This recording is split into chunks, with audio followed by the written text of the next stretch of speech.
Welcome back into Wolves Live, where the Timberwolves take down the Bulls tonight, 136-101. Joined now by Naz Reid. And Naz, tonight was the largest win in franchise history in Chicago. What allowed this team to break this game open in the second half?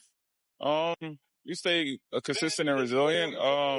Made plays for each other, got on the glass, defended. We kind of made up for last game. Speaking of that, this team was very vocal about being unhappy with Saturday's performance. How much did you feel like tonight was a response to that? We took a step in the right direction. We could be better. I know, the full potential of this team. I'm sure we all do. Like I said, we took a right step. And, we got a lot more games to go throughout this week. So I think, we keep making steps and we keep, making chances to, be where we are. Tonight you finished with a season-high 33 points. You were incredibly efficient from the floor. What allowed you to be so effective in so many different ways? My teammates were able to get me the ball. I was able to finish layups, make threes, get to the free throw line.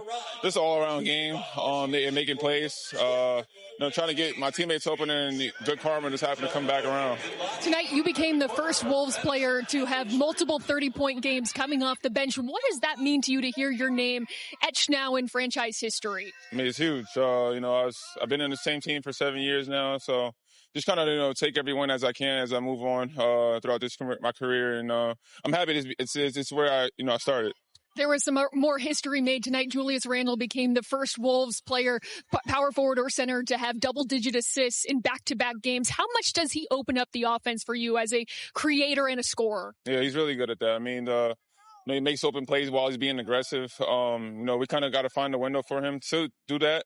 But, he's special. I mean, he's a great passer. He can also finish at the rim, and that's what makes him so, resilient at these things. And I think just him, making all the right plays, and, Reid shows, kudos to him. You mentioned a lot more games this week, the start of a 4-game road trip. How important was it to set the tone tonight? Yeah, it was really important. Like you said, after the loss Saturday, just kind of bounce back, like I said, take a step in the right direction, kind of show who we are and who we can be in our full potential. Naz, appreciate the time. Congrats on the win. Thank you. All right, we got more coming up here on Wolves Live from you now.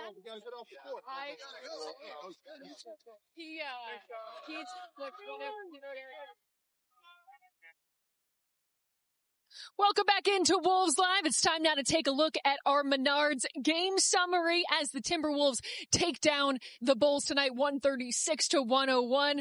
Here it is. The Timberwolves clicking on all cylinders, especially in that second half, breaking it open. Julius Randle, 17 points, season high 14 assists for him. Naz Reid with a season high 33 points as well. 60 paint points for the Timberwolves as the Bulls ended up losing their backcourt, both due to soft tissue injuries here in this game. Joined now by Jim Peterson here courtside. And Jim, obviously, this is the way you want to start a road trip off, knowing that you have a lot of games in a stretch of time all around the Eastern Conference. Naz Reid setting the tone for this group here tonight. Again, a season-high 33 points. He becomes just the first Wolves reserve to have multiple 30-point games. How did he set the tone here tonight, and how can he continue to lead this group when they need him?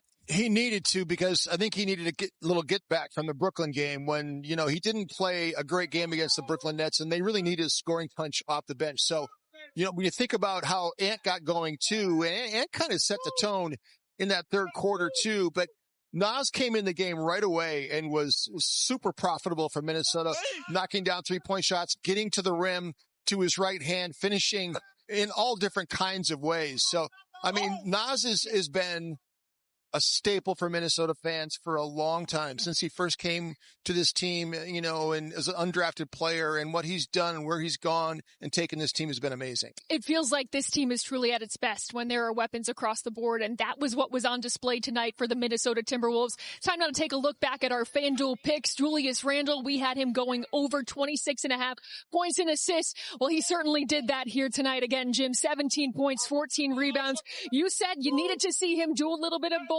Chris Finch said it's hard for him to sometimes find a balance. How did he find that balance? Well, I always say that Minnesota's so lucky to have two power forwards that can play at a high level, and they don't really duplicate skill sets, because Julius is really a back to the basket player, and he's a facilitator offensively and using the assist. And so when you have guys like Naz Reid and Julius Randle who can take it to teams in different ways, and so Julius really did it by just finding open guys. And Naz was talking about it, post game, about how he was, giving windows to Julius Randle, because Julius is going to find you. Yeah. If he's double teamed or if there's any traffic at all in front of him, he's going to find the open player. He did it tonight. Yeah, again, Chris Finch relying so heavily on Julius Randle. He spoke about it pregame, saying we don't have a true point guard that we can rely on a nightly basis. It is often Julius Randle who we call upon in those moments.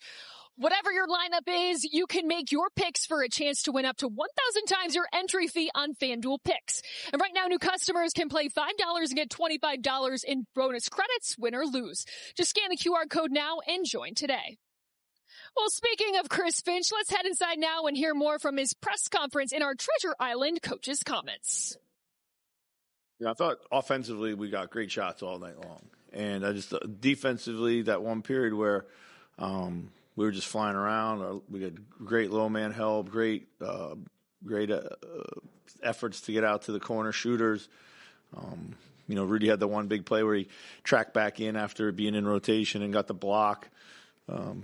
Just kind of being way more on a string. We know this team spreads you out and they make it hard and play fast, play off the catch. So I think that kind of just, got us kind of going, flying around, and then we were able to get out and make good plays at the other end of the floor. So kind of being on a string sometimes has always been there this season. What was maybe the difference tonight and that? I just think we talked a lot about helping each other more. As a defense, we'll go through phases where we do it really well and phases where we're a little bit more reluctant to. And some of that is game plan related. We flip around a lot of game plan stuff from night to night, so it can but we just talked a lot about being able to buy our teammates enough time to recover from a bad situation and help, and that was really a lot of what today's film session was, even more so than preparing for Chicago. He only had one shot attempt in the first quarter. Comes out first 4 possessions. I think he scored in the second quarter. Yes. Did he have a different energy to him? Yeah, we got the DHO. He got downhill. He got the easy downhill. Was good execution. He got a runway and he went downhill and he laid it up, and I think then kind of got into the game. But he came into the game with the mindset of letting the ball work for his teammates. Really good job. He got a couple great shot opportunities with his movement, just pin down screens in the flow. Got Dante a good look. Got Jaden a good look. He played outstanding. A little worried that he was not going to find his aggressiveness, but he did, and he did. It was great. He was clean and quick with everything he did. Chris, can you talk about the low turnovers? Only 5 for the entire game. Yeah, I thought that's key. I think another thing we talked a lot about today was just being a better passing team and avoid playing in the crowds. And sometimes we've had the habit of making plays just a beat late, and that's led to turnovers as well as missed shot opportunities. So, but Julius and Anthony in particular draw so much attention. They really made the pass early, and it kind of loosened everything up. It's really hard for any team to lose their starting backcourt in one game. Can you see, is there deflation on their part? Can you see anything? Yeah, absolutely. They've been playing well. They play at breakneck speed.